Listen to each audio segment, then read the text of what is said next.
First down. A 6-yard pickup brings up 2nd and 4. They motion the slot man left. Back to the air one more time. And this is not going to work out as planned. Tough spot to try to run a play like that. It is blown up behind the line. Boy, easy call for an official. Once the receiver steps out of bounds, he can't be the first guy to touch it. So that brings out the flag. Walker brought in motion. They'll throw here on 3rd and short yardage. That one taken in. A down Chargers. You hear coaches, you hear commentators. Everybody talks about that middle four, like the final 2 minutes of the second quarter and the first 2 minutes of the third quarter. Here they are now. They go down and they steal a late touchdown to end the half. Remember, they're going to get the ball first coming out of the break.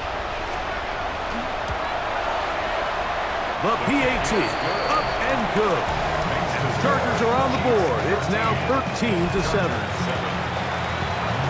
7 seconds, all that remains, till halftime. And the kick is away. They'll elect to bring it out here from the end zone. And he is stopped at 25. The drive will begin there. 60 Bison, 60 Bison. And they'll elect not to run another play. Instead, just take a knee and take this on into the locker room.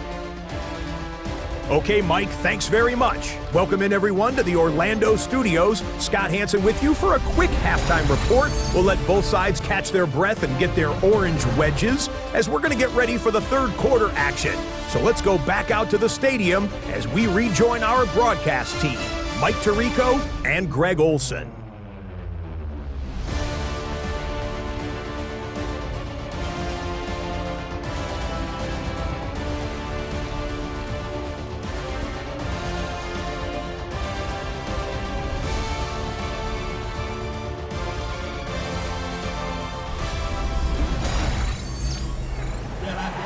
Okay, Scott, thanks a bunch. We'll see which team's adjustments will pay dividends here.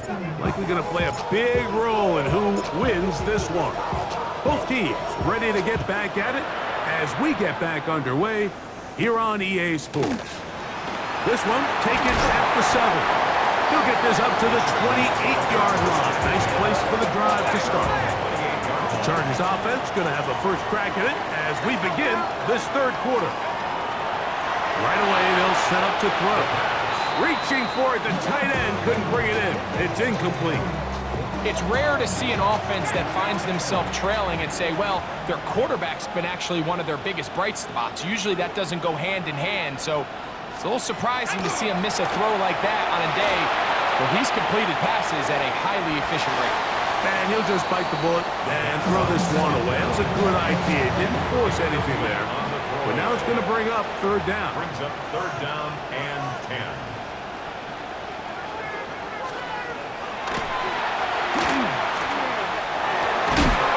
And that one's incomplete. They really ratcheted up the coverage there. And they force fourth down. And the Chargers will punt, getting set to kick it away.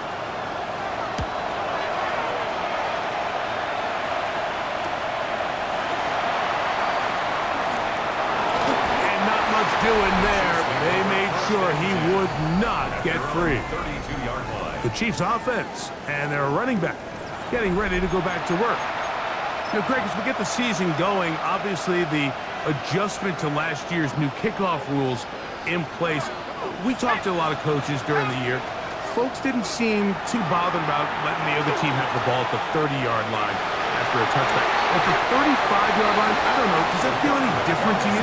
You know, it does, and I think the part that people don't talk about, Mike, is the impact that it's making on going forward on fourth down, not settling for field goals. Because remember, in the old days, if you got stopped inside the 5 or you scored inside the 5, it was all the difference about the kick to touchback. They got the ball at the 20. It wasn't that much of a spread. But now all of a sudden, is it in my best interest to settle for a field goal and kick off when I could give you the ball at the 35? Or even if I fail down there tight in the red zone on the 3, you now possess the ball inside your own 5-yard line. So I think that's an element now that's causing offenses to go for more touchdowns, kick less field goals, because the ensuing kickoff is giving my opponent the ball in much more favorable territory.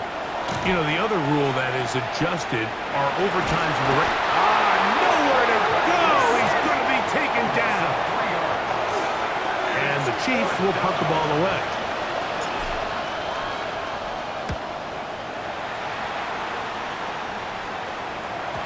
And no return forthcoming.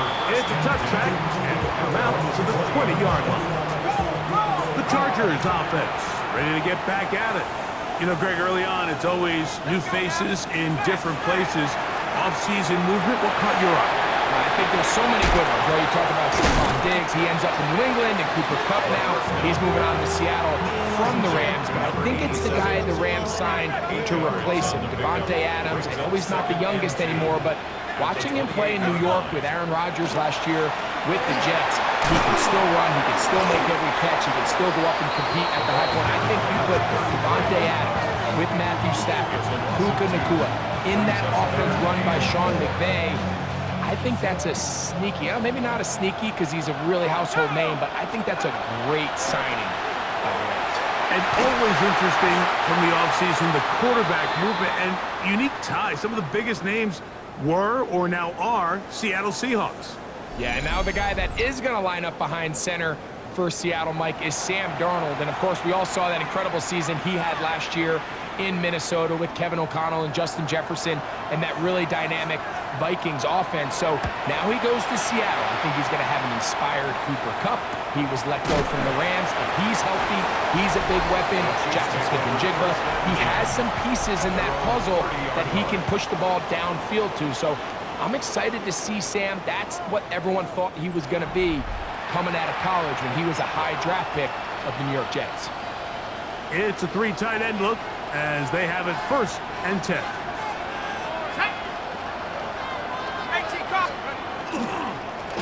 They'll begin here on the ground. And that'll be a pickup of 3. From the 34-yard line, here's 2nd and 7.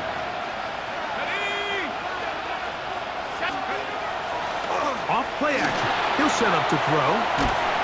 And they're going to track him down. He couldn't find a receiver, and down he goes. Pretty evident that the defense is just giving no time of day to any run actions. They are playing pass all the way, and he can continue to give as many play-action fakes as he wants. It hasn't affected anybody, and in this case, it results in a sack. Now, faking the give. He'll drop this down to Williams. He's going to be brought down very close to that line to gain. They're going to mark him just a bit short. And now it's 4th down. I think in this field position, Mike, when 4th and short, I think you got to go for it. I think there's at least a conversation going on the sideline about whether you keep your offense on the field or send out your punt unit.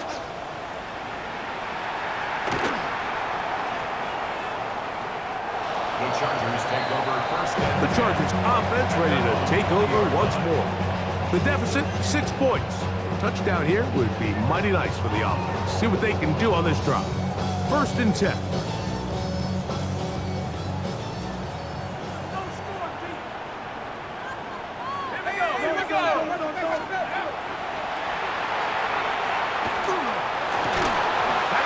Incomplete. The defender right there to make the fight. And it's 2nd down. brings up 2nd and 10 at the 20-yard line. Here we go, set.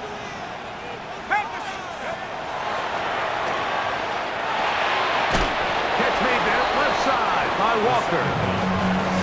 And he can't get away. They rally to the football defensively. Bring him down for no gain. 3rd down and 9. On 3rd down, they'll set up to throw. He'll get this one to his safety valve, complete, and he's going to be out of bounds, well short of what he needed. And the punt team will come on for 4th down. This fielded inside the 35. And he's It's going to be brought down after a short return, and that's where his team will get possession of the football.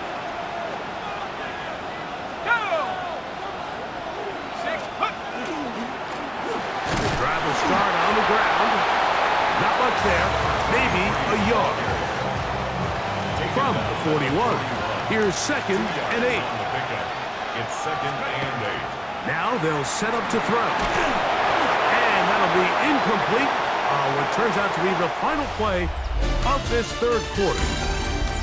We are through 3 quarters here on NFL Kickoff Weekend. Back with more of the NFL International Series after this.